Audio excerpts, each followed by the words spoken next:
Senior सहाफ़ी और तजियाकार जावेद चौधरी के मुताबिक जनरल कमर जावेद बाजवा ने 29 नवंबर 2016 को आर्मी चीफ का ओहदा संभाला। उस वक्त lieutenant general Rizwan Akhtar DGISI थे।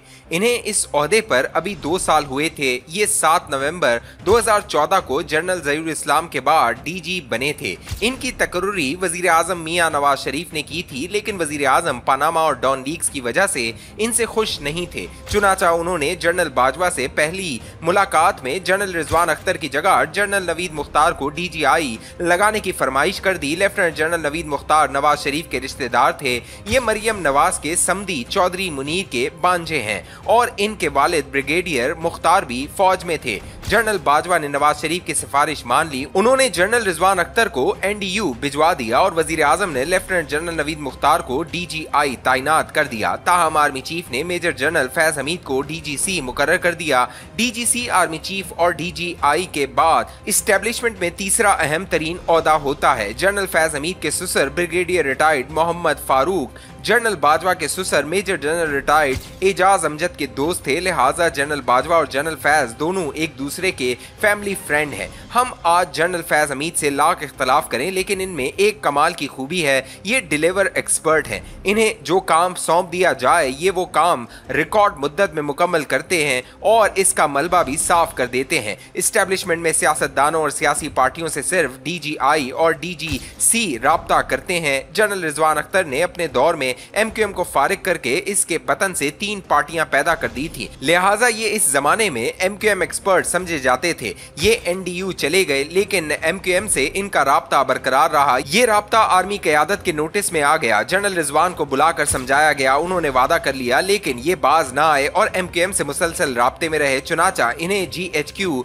बुलाकर सबूत इनके सामने रख दिए गए। अब इनके पास 2 ऑप्शन थे, ये अपनी गलती तस्लीम करके माजरत करें और प्रीमेच्योर रिटायरमेंट ले लें या फिर कोर्ट मार्शल के लिए तैयार हो जाएं। जनरल रिजवान ने माजरत की और 8 अक्टूबर 2017 को प्रीमेच्योर रिटायरमेंट ले ली। मेजर जनरल फैज हमीद ने DGC की हैसियत से काम शुरू कर दिया। मई 2017 में सोशल मीडिया और चंद टेलीविजन चैनल पर खबर नशर हुई। रेंजर्स और ISI ने F11 के घर पर ऑपरेशन किया और इस ऑपरेशन में असला और रकम बरामद हुई। ये ऑपरेशन 2 हिस्सों में हुआ था। रेंजर्स पहले ऑपरेशन के दौरान गलती से नून लीग के एक अक़लियती रुकन असेंबली के घर घुस गई, लेकिन तलाशी और गिरफ्तारी के बाद मालूम हुआ ये गलत मकाम पर आ गए हैं। ये 2017 का जमाना था और शरीफ फैमिली ज़ेरे अताब थी। लिहाजा अक़लियती रुकन असेंबली के घर ऑपरेशन को इस मुहिम का हिस्सा समझा गया, जबकि ये गलती थी। बहरहाल किस्सा मुख्तसर, रेंजर्स दूसरे ऑपरेशन में टॉप सिटी के मालिक कंवर मोईज के घर पहुंच गई। इसकी फैमिली के साथ बदतमीजी की, जेवरात, रकम और कागजात इकट्ठे की और मोईज को साथ ले गए। कंवर मोईज कई दिन जनरल फैज हमीद की हिरासत में रहा। कंवर के वकला ने सुप्रीम कोर्ट के दरवाजे पर दस्तक दे दी। ये लोग मीडिया के पास भी गए। वो जस्टिस साकिब निसार का दौर था और साकिब निसार जनरल फैज हमीद के सहूलतकार और मुआविन थे। किस्सा मजीद मुख्तसर, आर्मी चीफ ने जनरल नवीद मुख्तार और जनरल फैज हमीद को GHQ बुला लिया और इनसे टॉप सिटी के बारे में पूछा। जनरल फैज हमीद का जवाब था, कंवर मोईज MQM का स्लीपर सेल चला रहा था और हमने इसे गिरफ्तार कर लिया। इसके घर से असला भी बरामद हुआ। जनरल फैज हमीद से पूछा गया, क्या आपने ऑपरेशन से पहले बाकायदा इजाजत ली? जनरल फैज का जवाब था, मैं DG के नोटिस में लेकर आया था। जनरल नवीद मुख्तार ने भी इसकी तस्दीक कर दी। यूं ये मामला खत्म हो गया। फौज रोजाना छोटे बड़े 2500 ऑपरेशन करती है। फौजी क़यादत तमाम ऑपरेशंस की डिटेल से वाकिफ नहीं होती और ये मुमकिन भी नहीं होता। बादशाह जस्टिस साकिब निसार ने ये केस चैम्बर में सुनकर निपटा दिया और यूं ये मामला खत्म हो गया। मगर कंवर मोईज के साथ क्योंकि ज्यादती हुई थी, लिहाजा ये वक्त बदलने का इंतजार करता रहा। मामला दरअसल जमीन का था। जनरल फैज हमीद का भाई सरदार नजफ पटवारी था और ये जमीनों का कारोबार करता था। टॉप सिटी इस्लामाबाद एयरपोर्ट के करीब वाक़े है। इसमें जायदा जावेद नाम की एक खातून की सैकड़ों कनाल अराजी थी। खातून के बकौल ये स्कीम इसके खाविंद और इसने शुरू की थी और कंवर मोईज इनका ड्राइवर मुलाजिम था।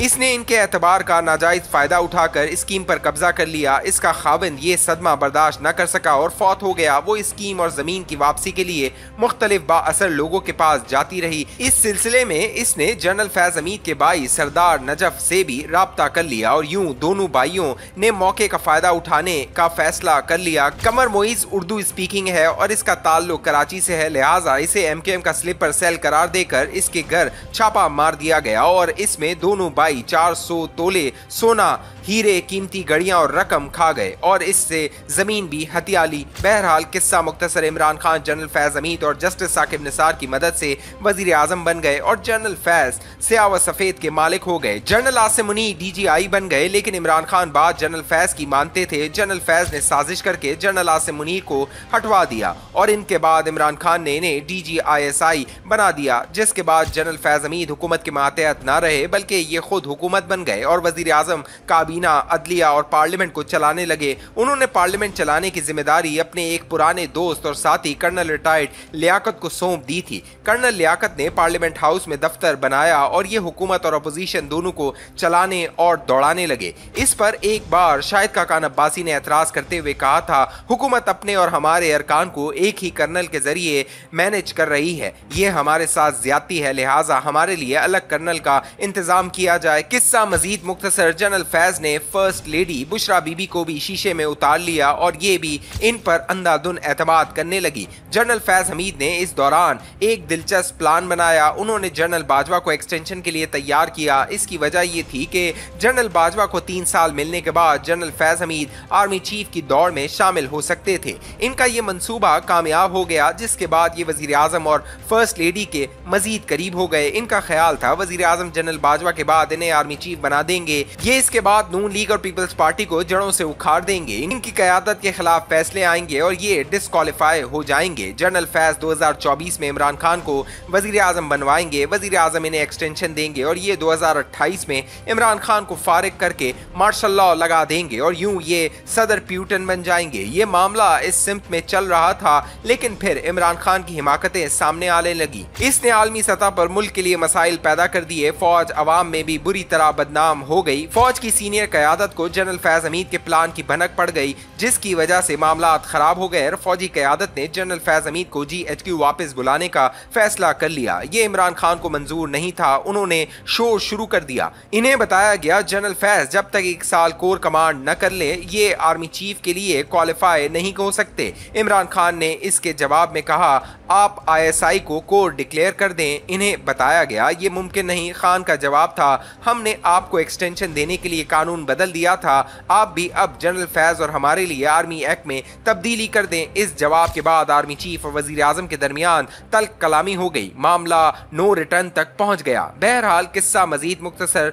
जनरल फैज को पेशावर का कोर कमांडर बना दिया गया और जनरल नदीम अंजुम इनकी जगह आ गए। जनरल फैज हट गए, मगर ये PTI के सिस्टम का हिस्सा रहे। ये पेशावर में बैठकर बुशरा बीबी और इमरान खान को मशवरे देते रहे और इनकी मदद भी करते रहे। इन्हें रोका गया, लेकिन जब ये बाज ना आए तो इन्हें पेशावर से बहावलपुर शिफ्ट कर दिया गया, मगर ये वहां से भी खान के लिए सहूलतकारी करते रहे। इमरान खान से कौमी असम्बली से इस्तीफे भी जनरल फैज ने दिलवाए थे और खान साहब ने पंजाब और KP की हुकूमतें भी इनके मशवरे से तोड़ी थी। जनरल आसिम मुनीर की तकर्री रुकवाने के लिए लॉन्ग मार्च का मशवरा भी जनरल फैज ने दिया था। PTI की सोशल मीडिया टीम को भी ये हैंडल कर रहे थे। उन्होंने सऊदी शाही खानदान को जनरल आसिम मुनीर के अकायद के बारे में भी गलत इत्तलात दी थी। ताहम इसके बावजूद general Asim Munir army chief तैनात हो गए, जिसके बाद जनरल फैज ने रिटायरमेंट ले ली, लेकिन उन्होंने PTI की सहूलतकारी से रिटायरमेंट न ली। ये इनसाइड थे, लिहाजा ये फौज के हसास आसाबी निजाम से वाकिफ थे। ये जानते थे फौज किस चीज से ज्यादा मुतासिर होती है, चुनाचा उन्होंने इस हसास आसाबी निजाम पर हमले शुरू कर दिए।